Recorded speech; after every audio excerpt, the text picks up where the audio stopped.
Saludos a todos nuestros amigos televidentes de su programa Perspectiva Bíblica. Les saluda su hermano Saúl Rivera junto al hermano Johnny Ramírez. A menudo cuando hablamos del sábado, la conversación se torna rápidamente en acerca de cómo guardar, qué hacer, qué no hacer y cuáles son las regulaciones acerca del sábado. Sin embargo, por importantes que sean estas preguntas e interrogantes, necesitamos comprender el papel integral que tiene el sábado en el mundo y en el pueblo de Dios, especialmente cuando se trata de la ayuda a los necesitados. Este será el tema de hoy en Perspectiva Bíblica. No se retiren, que volvemos en un momento.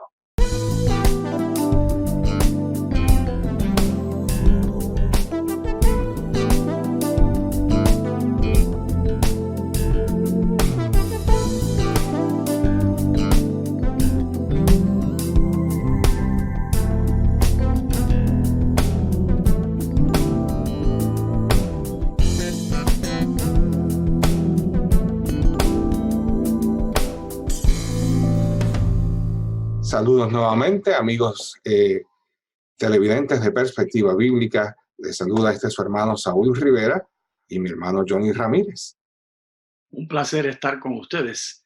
Debemos comenzar con palabra de oración. Hablando del sábado, es un tema tan sagrado que nos lleva hasta el Edén. Y en comunión con Dios, busquemos su dirección. Gracias, Padre Santo, por darnos el sábado, regalo que viene desde el Edén antes del pecado. Graba en nuestros corazones la relación entre esas horas sagradas y el servicio a los demás. En el nombre de Jesús lo agradecemos y lo pedimos. Amén. Amén. Le enviamos también un saludo a nuestro hermano Rafael, que no se encuentra con nosotros. Por eso estamos aquí de vuelta. Rafael, esperamos que te restablezcas pronto. Sí. Johnny, el sábado, un día de libertad. Y debemos comenzar repasando esas palabras tan sagradas y conocidas los versos del 8 al 11 del capítulo 20 del libro de Éxodo, que la Escritura dice que no fue que se lo dictaron a Moisés, no fue que Moisés lo escuchó, sino que fue que Dios lo escribió con su dedito.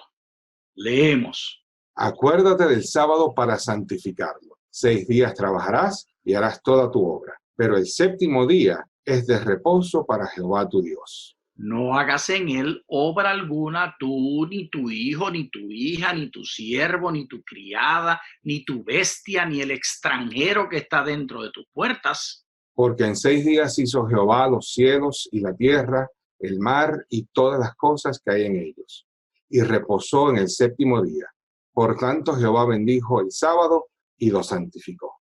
Este mandamiento, mi amado Saúl, es el primero que tiene una declaración positiva de algo que hacer. Uh-huh. Los demás dicen cosas que no debemos hacer. Aquí nos mandan a hacer algo. Y lo curioso es que lo que nos mandan a hacer está enfocado en no hacer nada, que es reposar. Aunque sí, no podemos engañarnos. Es un mandamiento de 7 días, no del séptimo día. Uh-huh. ¿O estoy equivocado yo en eso? No, todos los mandamientos son para ser guardados todos los días. Este es un tema interesante porque lo que bien dice es que los demás mandamientos son prohibitivos, ¿verdad? Hay solo 2 que son prescriptivos, que es este mandamiento, el cuarto, y el que le sigue, el quinto mandamiento de honra a tu padre y a tu madre. Sin embargo, este no solamente es prescriptivo, es de cesación. Prescribe dejar de hacer algo, dejar de trabajar con un propósito, con el propósito de honrar a Dios como el creador de los cielos, la tierra y de todo lo que existe. Esa es la versión que aparece en Éxodo capítulo 20. Luego en Deuteronomio 5 dice, porque fuimos liberados de Egipto, ¿verdad? Fuimos esclavos en tierra de Egipto y ahora recibimos descanso del Señor. Es decir, que no es solo un día para reposar, para conmemorar la creación, sino para conmemorar la redención. Ahora, Johnny, me llama la atención algo bien interesante en este pasaje que a veces lo pasamos por alto, especialmente nosotros los adventistas del séptimo día, que hablamos tanto del sábado y a veces se nos olvida que este mandamiento dentro de sí mismo incluye una serie de declaraciones que crean igualdad entre los seres humanos. Ni tú ni tu hijo, es decir, los derechos de los niños, de los padres sobre los hijos, vamos a decir, hace una igualdad entre ellos, ni tu hijo ni tu hija, es decir, entre los sexos, ni tu siervo, ni tu criada, de vuelta, los empleados y empleadores, una igualdad de derechos entre ellos, es decir, tú no vas a trabajar, pero tampoco vas a hacer que otro trabaje en tu lugar o para tu beneficio. Aún los derechos de los animales, ni tu bestia, y los derechos de los extranjeros, dice, ni el extranjero que está dentro de tus puertas. Es decir, al hablar del sábado hablamos de un mandamiento que establece un nivel de igualdad entre todas las esferas sociales del ser humano. Y ecológicas. Y ecológicas también. Y no se puede guardar en una isla uno solo. De acuerdo al mandamiento, exige que busques y crees comunidad, que en ese proceso reconozcas quiénes son tus vecinos, no los podemos ignorar, reconozcas inclusive aquellos que nosotros en Estados Unidos hoy en día, por causa de la política gubernamental y de la política partidaria, ahora los llaman ilegales. A esos también extranjeros que están dentro de nuestras puertas, que nosotros hoy en día en Estados Unidos muchos llaman así llamados ilegales, dice el mandamiento que tienes que buscarlos a ellos para ponerlos a reposar junto contigo. No, tú no puedes reposar solo el sábado. Eso es cierto. Y si vamos al Génesis, que es donde comienza el sábado, el descanso divino para el ser humano era una forma de ganarse la vida, es decir, el trabajo era una forma de ganarse la vida, pero no todo en la vida es trabajo, no todo es materialismo. El ser humano debe descansar, aún en su estado de perfección, debía descansar. Y eso es importante que lo recordemos, cuanto más en nuestro estado actual. Génesis 2, 1 al 4, leemos: fueron pues acabados los cielos y la tierra y todo lo que hay en ellos. El séptimo día concluyó Dios la obra que hizo y reposó el séptimo día de todo cuanto había hecho. Entonces bendijo Dios el séptimo día y lo santificó, porque en él reposó de toda la obra que había hecho en la creación. Estos son los orígenes de los cielos y de la tierra cuando fueron creados. Notemos, Saúl, que aquí no es el ser humano el que está reposando, es Dios el que está reposando. Él es el que está describiendo las acciones y obviamente invitó a la creación a reposar con él. Por eso lo dice allí, porque él estaba cumpliendo lo que el mandamiento indicaba. Dios es el centro y está invitando a la comunidad que ha creado. Y en este caso, los primeros padres nuestros, seres humanos, comúnmente llamados Adán y Eva, en el hebreo llamados Ish e Isha. Pero ya sea Adán y Eva e Isha, varón o hembra, o varona y varón, dependiendo qué versión de la Biblia tenemos, él los invitó a reposar. ¿Y cómo es eso que Dios tenga que reposar? ¿Se cansó Dios de lo que estaba haciendo para entonces tener que reposar? Nos dice la explicación el texto. El texto dice acá que reposó Dios de todo lo que había creado, pero es interesante que otras partes de la Biblia, los Salmos, por ejemplo, hablan de que Dios no se cansa, ¿verdad? No se cansará ni dormirá el que guarda a Israel, dice uno de los Salmos. Dios no se cansa. Más aún, ni Adán y Eva estaban cansados siquiera. Ellos estaban recién creados. Así que el propósito de ese descanso va más allá del simple descanso físico y tiene que ver más con la conexión entre Dios y el hombre, entre los seres humanos entre sí y entre el hombre y la creación. Así que es menos acerca del descanso físico, aunque incluye el descanso físico. Pero en ese primer sábado en el Edén, ni Dios, ni Adán, ni Eva estaban cansados, ninguno de ellos. Bueno, yo me atrevo a sugerir que si no era cansancio psicológico, psíquico, emocional, por lo menos estaba muy ejercitado el psique el pensamiento, la lógica del hermanito hombre, porque Dios, como está registrado en el capítulo 2, estaba jugando con él y le dijo, tú no estás bien. Y le dijo, yo lo voy a arreglar. Y le trajo los animales y no había ayuda idónea para él. Y le dijo, tú no estás bien todavía, después de darle nombre a todos los animales y él no encontrar lo que estaba buscando. Entonces, ¿cómo se sentía ese hermanito? Yo sé que vio a su esposa y esto le tiene que haber dado satisfacción y felicidad. Pero yo creo que sí, que estaba un poquito cansado emocionalmente. ¿Cómo tú lo visualizas esto? De vuelta, es difícil ponernos nosotros en el lugar de Adán porque no estuvimos allí. Pero lo que dices es muy posible, Johnny, es muy posible que entonces no estemos simplemente hablando del cansancio físico, sino del cansancio mental, de la angustia emocional o simplemente del estrés de la vida, ¿no? De las cosas que pueden ser estresantes. Hay, Hay otro detalle, perdona que te interrumpí. Termina lo que estabas diciendo y entonces hablo. No, iba a decir que un concepto interesante acá es que el día es santificado, pero si vamos a ver, el día está compuesto de las mismas 24 horas y el mismo tiempo. El asunto de apartar ese día es para la adoración colectiva. No podemos nosotros tratar de considerar este día como los demás. A veces hay gente que dice, no, después que guardes un día entre 7. Pero lo curioso es que la Biblia no dice, guardarás uno de cada 7 días, no dice que guardes el séptimo día, porque hay un aspecto colectivo y social que tiene que estar envuelto dentro de la observancia de este día. No es simplemente el día que a mí más me convenga o que más me guste. Es parte del mandamiento que nos juntemos como cuerpo cristiano para adorar y para buscar de él. Eso vamos a ver un poquito más adelante. Johnny, decías. Sí, entonces leemos en Éxodo el capítulo 16 el próximo desdoble de lo que estamos diciendo acerca de este tema tan importante, comenzando en el verso 16. Esto es lo que Jehová ha mandado. Recoged de él cada uno según lo que pueda comer, un gomer por cabeza, conforme al número de personas en su familia. Tomaréis cada uno para los que están en su tienda.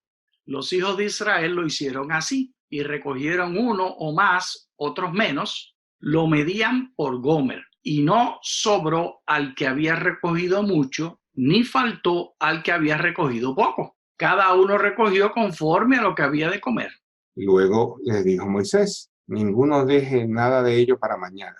Pero ellos no obedecieron a Moisés, sino que algunos dejaron algo para el otro día. Pero crió gusanos y apestaba, y se enojó con ellos Moisés. Lo recogían cada mañana, cada uno según lo que habían de comer, y luego que el sol calentaba se derretía. En el sexto día recogieron doble porción de comida, 2 gomeres por cada uno. Todos los príncipes de la congregación fueron y lo hicieron saber a Moisés. Y él les dijo, esto es lo que ha dicho Jehová, mañana es sábado, el día de reposo consagrado a Jehová. Lo que tengáis que cocer, cocedlo hoy. Y lo que tengáis que cocinar, cocinadlo. Y todo lo que os sobre, guardadlo para mañana. Ellos lo guardaron hasta el día siguiente, según lo que Moisés había mandado, y no se aguzanó ni apestó. Este pasaje interesantísimo es un pasaje muy conocido, es el pasaje del maná, del pan del cielo. Y en esta nueva evolución del sábado, vamos a decir, tenemos acá Dios como proveedor. Dios proveía para las necesidades de su pueblo diariamente. Y por eso era que el Señor les dijo, no dejen nada para el otro día. Moisés les ordenó, por orden del Señor, no dejen nada para el día siguiente. Pero el pueblo, a veces, como somos todos, ¿verdad?, desconfiados, no hizo caso, guardaron para el día siguiente y se agusanó, es decir, se echó a perder. Pero el día sexto ellos recogían doble porción. ¿Por qué? Porque el séptimo día no caía maná del cielo. Ellos tenían que preparar lo que iban a consumir el sexto día. Y era el único día de la semana que ese pan del cielo, ese maná, no se podría, no se descomponía. Aquí tenemos otra señal de que Dios había puesto una bendición especial sobre ese día. Dios iba a hacer provisión para que el pueblo pudiera descansar en el séptimo día. Provisión diaria para el pan nuestro de cada día, como dice Jesús, y una provisión especial que venía el día sexto, para que entonces el séptimo pudieran todos descansar. Y esta provisión y esta cocinada que se hacía no era individualista, sino que era familiar y colectiva. Y señalaba de esta manera la naturaleza del sábado, la naturaleza de esa actividad de grupo, que ese reposo nunca era algo individualizado. Y así lo aprendió el pueblo de Israel. Pero esto venía por los encuentros que había tenido Moisés entre Egipto y el Sinaí, porque Moisés vivió 3 vidas, como quien dice. Primero vivió la vida como el que nació como esclavo y fue transformado a rey en la casa de Faraón. Luego vivió la vida con Jetro allá en el Sinaí y terminó la vida como dirigente de Israel. ¿Y qué caracterizó una de esas transiciones? La transición a ser ya no más de la casa del faraón, sino ahora alguien que estaba huyendo, alguien que estaba en retirada. Esa transición es la famosa historia de la zarza ardiente. Y a mí me llama la atención, Johnny, tú y yo venimos del mismo lugar de la isla de Puerto Rico, aunque creo que tú vienes de la zona metropolitana, yo vengo más del campo. Y la zarza se da bastante allá y es un arbusto que nadie le pone interés, lo que es más, nadie lo siembra, la gente siembra otros árboles, nadie siembra zarzas. Y si nace silvestre, lo cortan. Y ese es el instrumento que Dios entonces utiliza, un instrumento tal vez que la gente lo pasa por alto o que lo despreciaban. Yo creo que en la zarza ardiente Moisés se podía ver a sí mismo reflejado, ¿verdad? Alguien sin mucho valor en ese momento, o tal vez despreciado por las situaciones que había pasado allá en Egipto, que había salido huyendo por haber matado a algún capataz egipcio. Pero allá en la zarza ardiente vemos esta historia en Éxodo 3 y leemos: apacentando Moisés las ovejas de su suegro Jetro, sacerdote de Madián, llevó a las ovejas a través del desierto y llegó hasta Horeb, monte de Dios. Allí se le apareció el ángel de Jehová en una llama de fuego, en medio de una zarza. Al fijarse vio que la zarza ardía en fuego, pero la zarza no se consumía.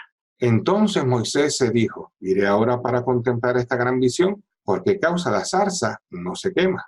Cuando Jehová vio que él iba a mirar, lo llamó de en medio de la zarza: Moisés, Moisés. Aquí estoy, respondió él. Dios le dijo: no te acerques, quita el calzado de tus pies, porque el lugar en que tú estás, tierra santa es. Y añadió: yo soy el Dios de tu padre, el Dios de Abraham, el Dios de Isaac y el Dios de Jacob. Entonces Moisés cubrió su rostro porque tuvo miedo de mirar a Dios. Es interesante que Dios, la presencia de Dios cuando se aparece y la voz de Dios que habla con Moisés, le dice: quita el calzado de tus pies porque esta tierra es santa. ¿Era santa porque era simplemente el monte Horeb o porque había algo especial en los elementos, del polvo, de las piedras que habían allí? Obviamente la respuesta es no. Lo que hacía santo ese lugar es que la presencia de Dios se encontraba allí en ese momento. Es Dios el que santifica tanto la tierra, la zarza, como el tiempo, porque así entonces venimos al asunto del sábado. Dios es el que santifica el sábado, no porque el sábado las horas tengan algo especial, vamos a decir, el tiempo es tiempo. Lo que lo hace santo es nuestra comunión con Dios y que Dios quiere estar en comunión con nosotros en una forma especial durante ese tiempo de la semana. Venimos a encontrarnos con Dios de una manera especial. Amén. Y ese encuentro es semejante al espacio donde estaba la zarza. Pero hoy en día nosotros no hacemos esas cosas. Yo no me quito los zapatos para entrar a la iglesia. Hay países donde hacen esto. En Japón entiendo que se quitan los zapatos para entrar a las casas y para entrar a la iglesia. Yo he estado en Japón y no me recuerdo haberme quitado los zapatos. Tal vez estaba en iglesias que había muchos americanos que pasaban por allí y extranjeros, pero en otras iglesias en Japón sí lo hacen, y en Tailandia y en otras partes. Y nosotros tampoco nos cubrimos cuando entramos a la iglesia. Hay iglesias que hacen esto entre los hermanos pentecostales, que se cubren, especialmente las mujeres. ¿Qué quiere decir ese asunto de que esas costumbres hayan cambiado? ¿Que ya no es tan santa la comunión con Dios, Saúl? Eh, Hay cosas que pues tenían un simbolismo que ya dejó de ser o de existir por causa de que el antitipo se encontró con el tipo, vamos a decir. Es decir, el cumplimiento de lo que aquello señalaba ya fue cumplido en Cristo, y ya venida la realidad que es Cristo, no tenemos necesidad del tipo. Pero tenemos acá algo interesante, y es que, como dijimos, es la presencia de Dios lo que santifica el sábado, una cita semanal con Dios. Así que no deberíamos malgastar nuestro tiempo en trabajar, sino en estar con Dios, en ir a la iglesia donde Dios nos habla, en estudiar su palabra, y en también dedicar tiempo a la comunión con nuestra familia y con los necesitados. Isaías habla acerca de cómo guardar el sábado, y podemos decir que hay dos maneras de guardar el sábado, por así decirlo. Si retraes del sábado tu pie de hacer tu voluntad en mi día santo y lo llamas delicia, santo, glorioso de Jehová, y lo veneras, no andando en tus propios caminos, ni buscando tu voluntad, ni hablando tus propias palabras, entonces te deleitarás en Jehová, yo te haré subir sobre las alturas de la tierra, y te haré a comer la heredad de Jacob tu padre, porque la boca de Jehová lo ha hablado. Ahí nos prescribe, nos indica, nos describe cómo nos hemos de sentir, qué sentimientos debemos experimentar, explotar en nosotros y en otros, en la compañía de otros. Delicia, glorioso, deleitarse, y todo es en la presencia de Dios junto con la comunidad que Dios nos ha llamado a participar. No es un asunto de cargas, entonces, no es asunto de que estoy sacrificándome. Y como Dios me da tanto, yo me sacrifico y le entrego el sacrificio. ¿No? Bueno, si lo ves así, lo estás viendo de la forma equivocada. Debe ser lo opuesto, debe ser un gozo santo, un deleite, una experiencia agradable para nosotros, algo que deberíamos hacer con toda libertad. De eso es que se trata el tema de la elección, un día de libertad. Dios nos hizo para ser libres, y dentro de ese plan de libertad estaba el sábado. Las dos formas de guardar el sábado, una puede ser mecánica y legalista. La otra es la que dice acá Isaías, que es más bien una delicia santa, donde nos alegramos nosotros con nuestro prójimo, y donde utilizamos este tiempo también para hacer el bien. El día sábado es un día no solo de gozo, debe ser también un día de sanidad, que podamos nosotros llevar algo de esperanza a los necesitados, que podamos hacer el bien. Jesús hizo muchísimos milagros en sábado. ¿Por qué no podemos nosotros tal vez llevar un poco de alegría, de paz, de esperanza y de consuelo a las personas en necesidad durante ese día? Que no todo sea simplemente nosotros y nuestra comunidad religiosa, sino también atender las necesidades tanto de nuestros, vamos a decir, hermanos en la fe o cristianos, como del mundo en general. Hacer algo por la sociedad para que el mundo en el que vivimos sea uno mejor. Y eso, al hacerlo, ha de traernos gozo, porque es con un propósito de deleite. Y el que no lo visualiza de esa manera no está entendiendo lo que es el sábado. Ahora bien, dice Isaías en el capítulo 66, porque como los cielos nuevos y la tierra nueva que yo hago permanecerá delante de mí, dice Jehová, así permanecerá vuestra descendencia y vuestro nombre. Y de mes en mes y de día de reposo en día de reposo vendrán todos a adorar delante de mí, dijo Jehová. Esta adoración, que continuará por la eternidad, continuará siendo una actividad comunitaria. donde el centro de atención es Dios. Por eso no trabajamos, porque en el trabajo el centro de atención, bien sea nuestro jefe o jefa, que nos da las instrucciones y esa tarea la hacemos delante de jefe o jefa, o nosotros si somos los jefes o las jefas, la atención está en nosotros y en nuestra capacidad. Pero no, en el sábado la atención está en Dios. Y esa atención ha de ser un deleite ponerla en Dios. Y es interesante que esto comienza desde acá, desde este lado de la eternidad, y continuará a través de la eternidad. Es decir, se romperán y se deben romper las barreras sociales, raciales y de todo tipo, porque cuando venimos a adorar delante de Dios, todos somos iguales. En la tierra y en la sociedad nos separan los títulos, los trabajos, las profesiones y otras barreras que pues la sociedad ha impuesto. Pero ante la presencia de Dios no somos sino pecadores que necesitamos de un Salvador.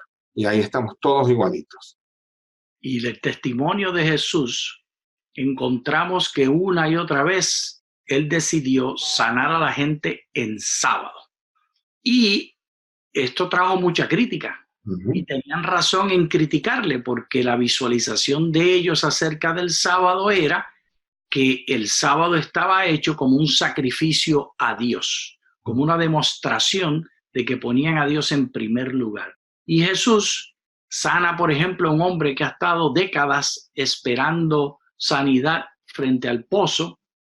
Y si esperó décadas, ¿acaso no podía esperar unas horitas más al otro día para que Jesús lo sanara? ¿Qué tú piensas, Saúl? La lógica humana diría sí, pudiera esperar. Pero Dios no trabaja con la lógica humana. Dios ve el sufrimiento y dice, ya es suficiente. Y Él quería enseñarnos que el propósito del sábado era ese: traer felicidad, complementar al ser humano, trayendo la salud a la experiencia humana. Y lo hizo una y otra vez, y una y otra vez indicó lo mismo. Y incluso en las sinagogas, sanó a varios, y una vez le preguntaron a Jesús que por qué lo iba a sanar en sábado, y él hizo claro, si alguno de ustedes tuviese una asna y se cayera en un pozo, no lo sacarían ustedes el sábado. ¿Cuánto más este hombre? Johnny, se nos acaba el tiempo, pero queremos leer un último pasaje, Éxodo 31:13 en adelante. Tú hablarás a los hijos de Israel y les dirás, en verdad vosotros guardaréis mis sábados, porque es una señal entre mí y vosotros por vuestras generaciones, para que sepáis que yo soy Jehová, que os santifico. Guardarán pues el sábado los hijos de Israel, celebrándolo a lo largo de sus generaciones como un pacto perpetuo. Para siempre será una señal entre mí y los hijos de Israel, porque en 6 días hizo Jehová los cielos y la tierra, y en el 7º día cesó y descansó. Es una señal para siempre entre Dios y sus hijos. Sí, y gracias a Dios por esa señal que nos recuerda que no hay diferencias en el sábado entre padres e hijos en autoridad, ni siquiera entre el gato y nosotros. Ahora, lo que no hemos discutido es cómo hacer reposar a un gato, porque si las bestias tienen que ser incluidas, en aquel tiempo de que fue dado el mandamiento era fácil entenderlo, no las pongas a trabajar. Pero ¿cómo incluimos en el reposo sabático los animales? Eso nos dejamos para meditación y para futuro diálogo. Yo sugiero, Saúl, que la manera de hacerlo es promoviendo la ecología, promoviendo el cuidado del planeta. Muy buena manera para comenzar y para meditar en esas palabras. Bueno, se nos ha acabado el tiempo. Gracias a todos por estar en sintonía y vuelvan la próxima semana para continuar este estudio acerca de cómo ayudar a nuestros hermanos más pequeños, la ayuda al necesitado, que es el tema de la lección de este trimestre. Dios les bendiga a todos. Muchas gracias.